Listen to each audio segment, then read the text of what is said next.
పర్యావరణం మన పర్యావరణం పంచభూతాల ఆవరణం మన పర్యావరణం పవిత్రమైన పుణ్యస్థలమనే భావనతో నువ్వు మెలిగావంటే అమ్మలా నిన్ను కరుణిస్తుంది భూతల స్వర్గం తలపిస్తుంది. పర్యావరణం మన పర్యావరణం పంచభూతాల ఆవరణం మన పర్యావరణం. నువ్వు చెప్పు నాన్న అక్షర ఏం తయారు చేస్తున్నావు? ద్రవజీవామృతం తయారు చేస్తున్నావు. సో దాంట్లో ఏమేమి కలపాలి నాన్న?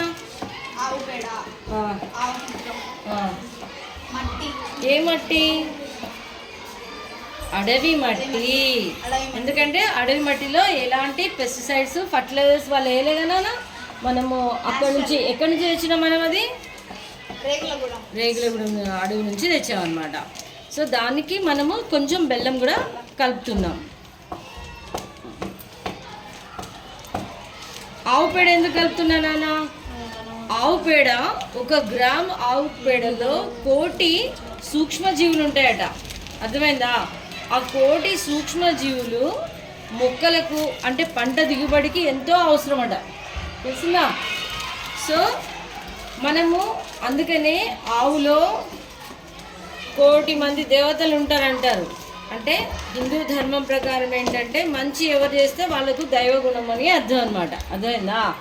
సో ఇప్పుడు మనము ఆవు పేడని, తర్వాత మట్టిని, తర్వాత నెక్స్ట్ బెల్లంని.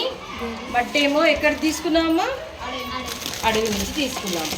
ఇప్పుడు దీనికి ఆవు పేడ కలపండి. మొత్తం నువ్వు గ్లోవ్స్ వేసుకోమ్మా, గ్లోవ్స్ వేసేసుకో. అరే అర్చన, ఆవు పేడ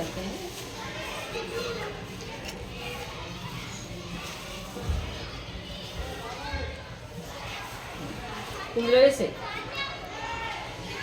ఇట్లా ఇట్లా రౌండ్ గొయ్యిలా వేసి అందులో వేసి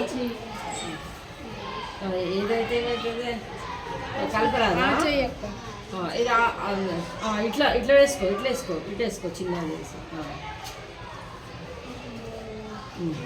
ఏమైతే ఏం కావాలి, కలిపేసే ఏం కాదా?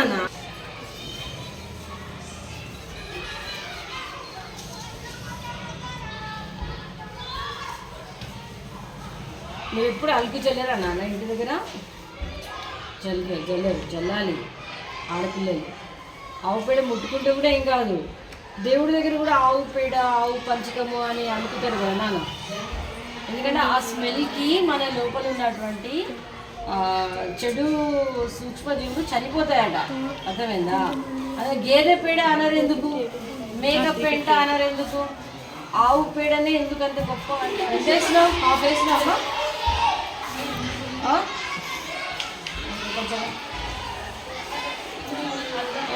రేపు ద్రవది చేద్దాం, ఈరోజు ఘనాది చేసేద్దాం. పోసుకుంటే మంచి కలిపి నువ్వు అది కలుపుకున్నాక కొంచెం వాటర్ కొద్దిగా పోస్తాం, సరిపోతుంది.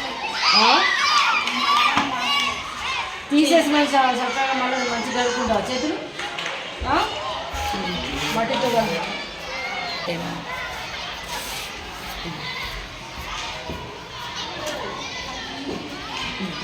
అందులో కూడా 10 పాయింట్స్ అయినాయి ఫాస్ట్. కొంచెం వాటర్ వెళ్ళా తొందరగా వెళ్ళిపోయి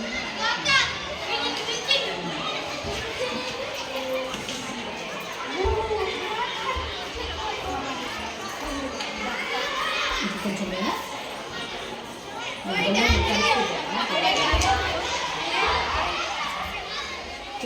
వేరే గేదె మూత్రం అయితే ఎటో స్మెల్ వస్తుంది కదా.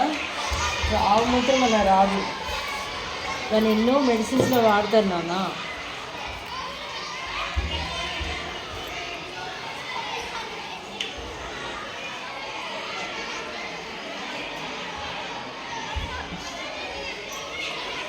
ఆ మట్టి ఇప్పుడు ఎక్కడి నుంచి తెచ్చారో అందులో దాచండి నాన్న.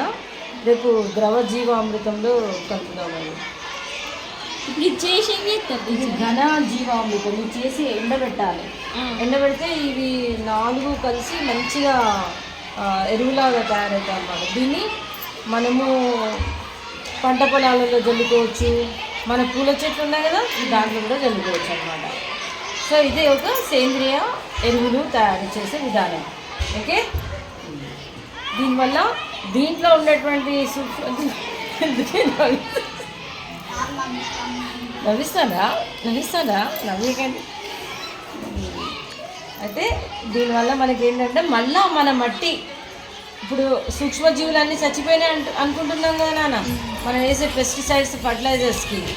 సో మళ్ళా ఈ సూక్ష్మజీవుల వల్ల ఆ సూక్ష్మజీవులు కూడా అందులో కొన్ని పెరుగుతాయి అన్నట్టు, నేలలో కూడా సూక్ష్మజీవులు పెరుగుతాయి. ఇప్పుడు మన పాలల్లో లాక్టిక్ యాసిడ్ అది పెరుగు కొంచెం తోడేస్తేనే మొత్తం పెరుగవుతుంది కదా, అట్లా మళ్ళీ మన నేల కూడా మెల్లమెల్లగా సారవంతం అవుతుందని మన ఉద్దేశం అన్నమాట.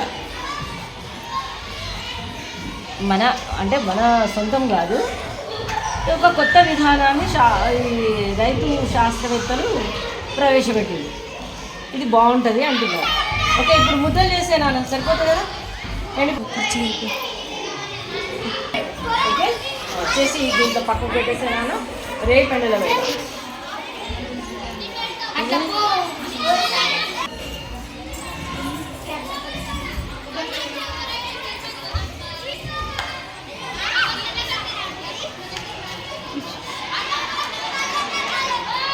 ఇప్పుడు మనం వెళ్ళిన గుత్తికోయ తండా లోపల వాళ్ళు ఎక్కడ కూడా మేక ఎరువు ఆవు పేడది అన్నారు, కానీ ఎక్కడన్నా మనకి అని వాళ్ళ దగ్గర ఆవులే కనబడ్డాయి, ఎడ్లు కనబడ్డాయి, కానీ గేదెలే కనబడలే కదరా.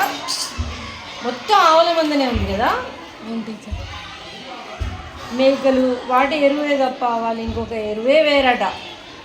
ఎంత పండితే అంతే తింటారట, కానీ లాభం ఆశించకుండా. మనకి ఏంటంటే అబ్బో ఇప్పుడు ఈ ఎరువు వేస్తే ఇంకొక 50 బస్తాలు ఎక్కువ పండుతాయేమో, 40 మంది దగ్గర 50 పండుతాయేమో, లాభం కదా అని చూసుకుంటారు. కానీ దానివల్ల నేల, నీరు, గాలి అన్నీ కాలుష్యం అవుతున్నాయని అర్థం అవుతారు. ఓకే, సరిపోయిందిగా. Video off చేసేనా?